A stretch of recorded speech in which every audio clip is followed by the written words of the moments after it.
รักคนอื่นมากไปมากกว่ารักตัวเอง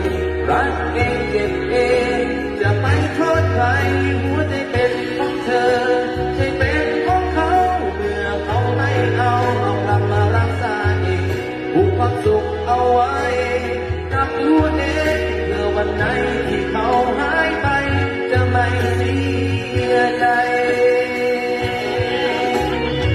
ขอบคุณมากนะครับขอบคุณมากครับ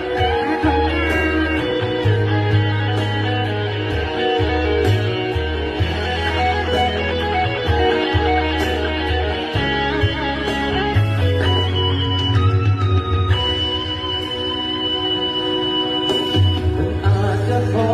รมานกับการที่โดนทอดทิ้งแต่มันคงจะไม่ถึ